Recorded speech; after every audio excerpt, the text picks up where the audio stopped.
వివేకానందుల వారిలాగా పెద్ద గొంతుతో విదేశంలో గర్జించేవారు కాదు. రఘునాథాచార్యుల వారు అంటే ఎప్పుడూ కనిపించేది ఎందులో? గ్రంథాల్లో. వారు 20 సంవత్సరాల వయసులో 60 సంవత్సరాలకు పైగా ఉన్న ఒక విజ్ఞాన భాండాగారంతో కదిలే విజ్ఞాన సర్వస్వమైన అనంగరాచార్య గారితో శాస్త్రవాదంలో ఢీకొన్నారు. వీరు వామనుల్లాగా ఉన్నారు, వారు త్రివిక్రములాగా ఉన్నారు. అయినా వారి వైభవం అలా ప్రారంభమైంది. గ్రంథాలే, గ్రంథ పరిశీలనలో కానీ, గ్రంథ రచనలో కానీ, గ్రంథ ముద్రణలో కానీ వారికి వారే సాటి అనేట్టుగా ఉన్నారు. కాబట్టి మన బాలసముద్రం ఏకశిలా పార్కు, శ్రీ సీతారామచంద్ర ప్రసన్న ఆంజనేయ దేవాలయ నిర్వహణ కమిటీ వీరందరూ వారికి ఇట్లా గ్రంథాలు ఇష్టం. శివనగర్లో గ్రంథాలు పెట్టుకుంటున్నాం కానీ మాకు తగినన్ని బీరువాలు లేవు, మేము మాటికి వెళ్ళలేకపోతున్నాం అంటే ఈ ఆలయంలో రఘునాథాచార్య స్వామి వారు విష్ణు సహస్రనామ భాష్యాన్ని ఆవిష్కరించారు. వరంగల్లో ఈ ఒక్క చోటే విష్ణు సహస్రనామ భాష్య ఆవిష్కరణ జరిగింది. హైదరాబాద్లో నాంపల్లి సత్రంలో వానమామలై జీఎస్వామి వారు, ఎందుకంటే ముందు వారు ఆ విష్ణు సహస్రనామ గ్రంథాన్ని ఆవిష్కరించి అభినవ పరాశర భట్టుల వారని రఘునాథాచార్య స్వామి వారిని కీర్తించారు.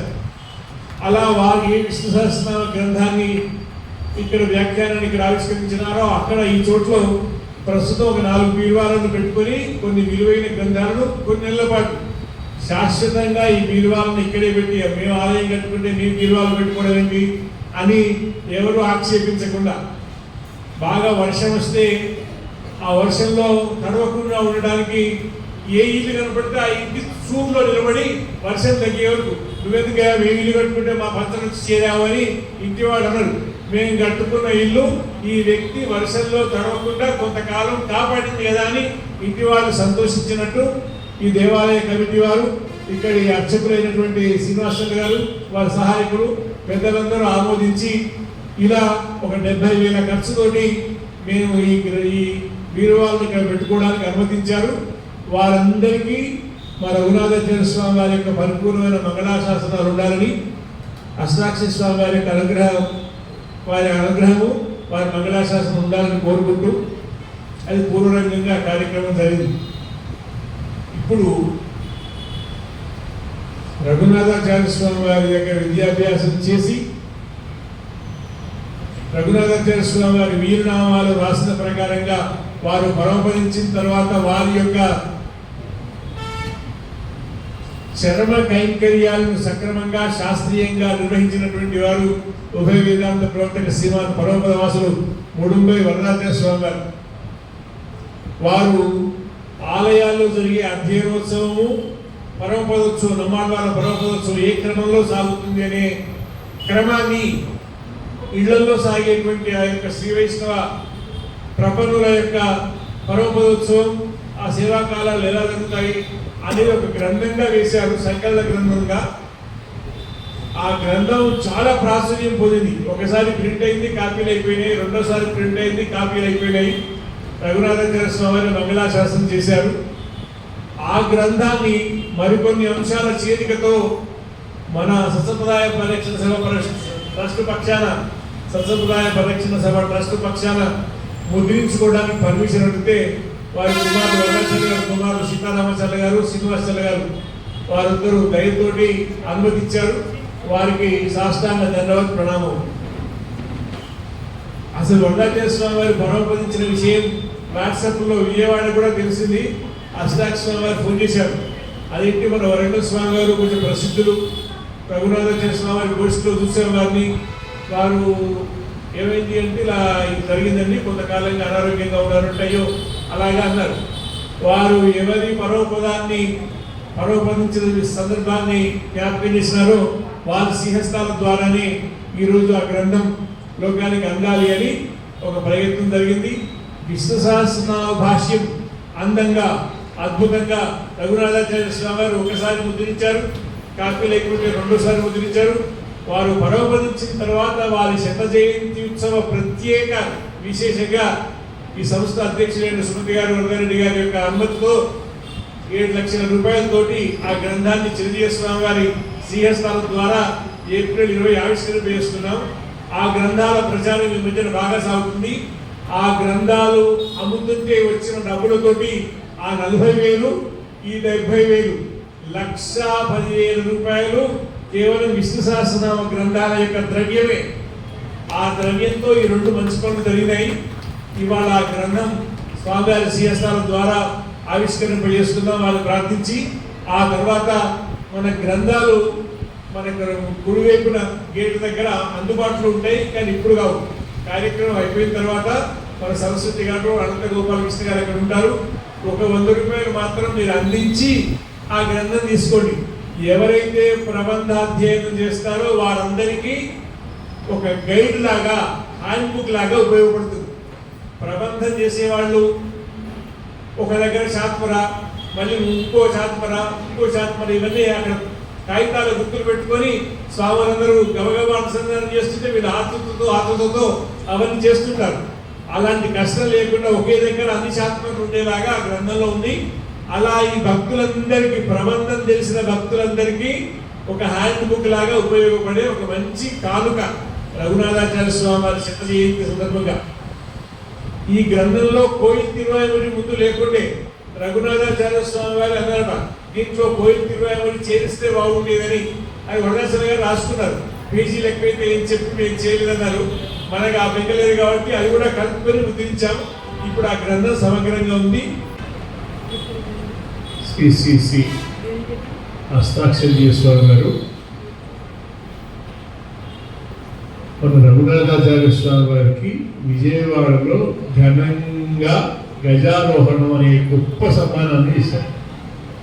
వైష్ణవ లోకం అంతా, స్వాములు, భక్తులు, జీవులు అందరూ ఆ యొక్క శోభాయాత్రలో పాల్గొన్నారు. అద్భుతం జరిగింది.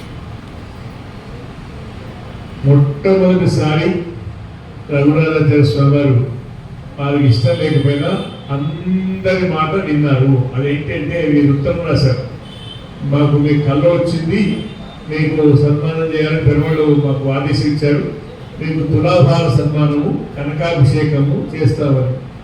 ఆ ఉత్తరం రాస్తే రఘునాథాచార్య స్వామి సమాధానం ఇవ్వలేదు. ఇస్తే ఈ సమాధానం వస్తే మళ్ళీ ఉత్తరం రాస్తారు, మళ్ళీ ఇదంతా కొంత ఇదేందుకు పట్టించుకోకపోతే వాళ్ళు మర్చిపోతారు అనుకున్నారు. స్వామి ఉత్తరం రాయలేదు.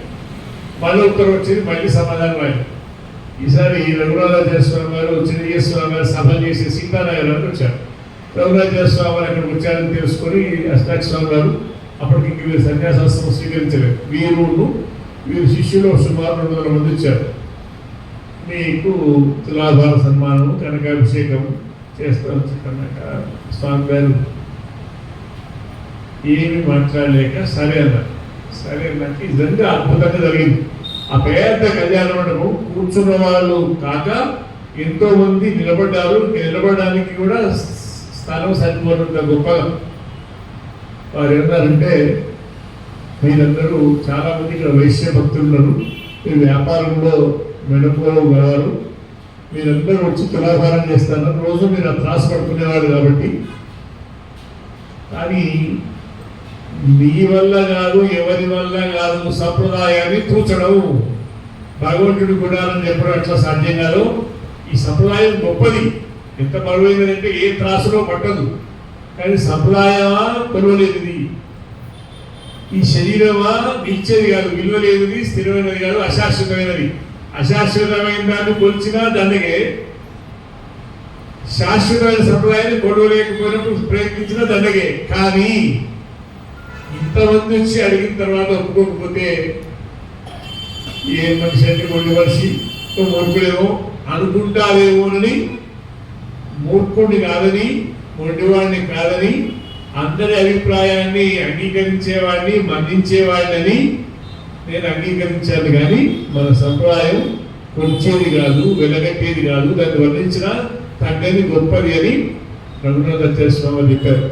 అలా గోపాలాచార్య స్వామి వారు చేయబట్టి విజయవాడలో పండిత సభల్లో అధ్యక్షులుగా ఉంటూ, అష్టాక్ష స్వామి వారు చేయబట్టి అక్కడ గొప్ప ఘనమైన సన్మానాలు అందుకొని, శ్రీ శ్రీమన్నారాయణ చెన్నయ్య స్వామి గారు ఆహ్వానం పలక తర్వాత కూడా సభలో వేయించేసి, అక్కడ స్వర్ణోత్సవ పండిత సభ జరిగినప్పుడు రఘునాథాచార్య స్వామి వారు అధ్యక్షులుగా వేయించేసి, అటు ఇంగ్లీష్ అక్షరాల్లో STUV, V for Vijayawada, V తర్వాత ఉన్న అక్షరం డబ్ల్యూ, వి తర్వాత డబ్ల్యూ ఫర్ వరంగల్. ఆ వి విజయవాడ ఆంధ్రప్రదేశ్ రాజధాని అయింది. ఇక మన వరంగల్ కూడా కాకతీయ రాజధానిగా ఉంటుంది. ఆ వరంగల్కు విజయవాడకు ఉన్నటువంటి సంబంధం గొప్పది. అందుకొరకే అష్టాక్ష స్వామి గారు మనం ఎక్సైజ్ గారిలో 99 నక్షత్రం చేసుకోగానే 99 నక్షత్రం మా విజయవాడలో అన్నారు. వెంటనే సరే అన్నాం. దాంతో మొదలైంది మన వరంగల్లో అనగానే మీరు సరే ఎట్లా అంటారు, అనగానే మీరు సరే ఎట్లా అంటారు. ఆచార్యులు మన ఒక్కరి వారి కాదు, అందరి వారు. మనం చేసుకునే కార్యక్రమం కోడి మహాల్లో పెట్టుకునే కార్యక్రమం కాస్త 2000 మంది వచ్చే కార్యక్రమం కాస్త ఎక్సైజ్ కాలేజీలో 200 మంది వస్తే బాగుంది అనుకున్నాము. అప్పటికి ఎంతో ప్రయత్నం చేస్తే ఆ మంది వచ్చారు 200 మంది. మనం చేస్తే ప్రయత్నం కట్టుకునే తెల్ల వస్త్రాలు దీనికి విలువ తక్కువ, కాషాయం అయితే గట్టి విలువ ఉంటుంది. మన ఆచార్య వైభవం మన గురువు గారికి ఢిల్లీలో రాష్ట్రపతి పురస్కారం ఇస్తుంటే సంతోషపడదామా? మా వరంగల్ కలెక్టర్ ఇస్తే బాగుండేది, ఇంకా రాష్ట్రపతి ఇవ్వడానికి అంటాం. అలా రాష్ట్రపతి పురస్కారం వచ్చినట్టుగా మన అష్టాక్షర వారు అలా అనడం, అంగీకరించడం, వారు కర్నూలులో వైభవంగా చేయడం నిజంగా రఘునాథాచార్య స్వామి వారి కీర్తి రాయలసీమ రత్నాలసీమగా ఉన్న ఆధ్యాత్మికంగా తక్కువగా ఉన్నటువంటి ప్రాంతంలో వైభవంగా జరిగింది. కార్యక్రమాలన్నీ బాగా జరిగాయి. మన వరంగల్ వాళ్ళు బాగా అప్పటి నుంచి కార్యక్రమాల వైభవాన్ని బాగా ఆస్వాదిస్తూ అన్ని ఆలయాలు జరుగుతున్నాయి. మిగతా ఆలయాల్లో కూడా ఈ కార్యక్రమాలు జరుగుతాయి. మే 4వ తేదీ సాయంత్రం, మే 5వ తేదీ సాయంత్రం 2 సాయంత్రాలు, 3వ రోజు మే 6వ తేదీ ఉదయం, ఈ 3 రోజులు కోడమహాల్లో శతజయంతి ఉత్సవాలు. ఆ 100 పూర్తి అవుతాయి. కానీ సంవత్సరం విశాలంగా ఉన్న వర్షాల వల్లనో లేకపోతే ఉత్సవాలుగా ఎక్కువ ధరిస్తూ వాటి వల్ల మన సంకల్పాలు ఇన్నుంటే ఉంటే కొన్ని అవుతున్నాయి. కానీ 101వ సంవత్సరంలో కూడా ఈ అనుకున్న కార్యక్రమాల్లో అన్ని పూర్తి కావడానికి 101 సంవత్సర సమయాన్ని కూడా పూర్తి చేసుకుందాం. అందరం ఈ కార్యక్రమంలో ఉందాం. ఇంకొక రహస్యం ఏంటంటే ఎదురుగా ఉన్నవాళ్ళు, ఇప్పుడు ఈ మొదటిలో ఉన్నవాళ్ళు వీళ్ళందరూ దగ్గర అనుకుంటాం. ఈ దగ్గర వాళ్ళకన్నా లోపల ఉన్న పరమాత్మ అంతర్యామి ఇంకా దగ్గర. ఈయన ఇంకా దగ్గరున్నా ఆయన దగ్గర ఉన్నాడని మన నమ్మకం పేరు. ఈ దగ్గర కన్నా వైకుంఠంలో మన వాళ్ళు ఎవరైనా పెద్దవాడు, మన గురించి తెలిసిన వాళ్ళు పెద్దవాళ్ళు వైకుంఠంలో ఉంటే వాళ్ళు ఇంకా దగ్గరగా ఉన్నట్టు. నేను చాలా చోట్ల చెప్పినా, ఇప్పుడు స్వామివారి ముందర చెప్తాను ఈ మాట. 2011లో మా నాన్నగారు పరవరించారు, అంటే వైకుంఠానికి వెళ్ళారు. మా నాన్నగారి గురించి స్వామి గారు తెలుసు. కొంచెం అప్పటికే నేను రఘునాథ స్వామి శిష్యుడిగా ప్రచారంలో ఉన్నాను కాబట్టి వారు ఫోన్ చేశారు. మీ నాన్నగారు గురువు గారు ఒక్కరే కాబట్టి వారు మీ వారు వైకుంఠంలో ఉన్నారు కాబట్టి ఇంతకాలం మీరు పరమాత్మ శ్రీనారాయణ ఎంత నమ్ముకున్నారో అంత నమ్మకం, అంతకంటే మించిన నమ్మకం మీరు మీ నాన్నగారు గురువు గారితో పెట్టుకోండి. శ్రీనారాయణకి ఏ రూపం ఉందో ఆ రూపం, ఏ లోకం వాళ్ళు ఉన్నారు వీరున్నారు, వారికి ఏ గుణాలు ఉన్నాయో వీరికి ఆ గుణాలు ఉంటాయి, వారికి ఎంత శక్తి ఉందో వీరికి ఎంత శక్తి ఉంది. కాబట్టి స్వామి ఎప్పుడైనా బిజీగా ఉంది, మన అప్లికేషన్ లేట్గా శాంక్షన్ చేస్తారో సంతకం పెడతారో, కానీ మనకు సంబంధించిన గురువులు వైకుంఠంలో ఉంటే తొందరగా అది సెటిల్ అయిపోతుంది, తొందరగా అనుగ్రహం కలుగుతుంది. భగవంతుడి కన్నా గురువు గారు వైకుంఠంలో ఉన్న వాళ్ళ అనుగ్రహం తొందరగా కలుగుతుందని అన్నారు.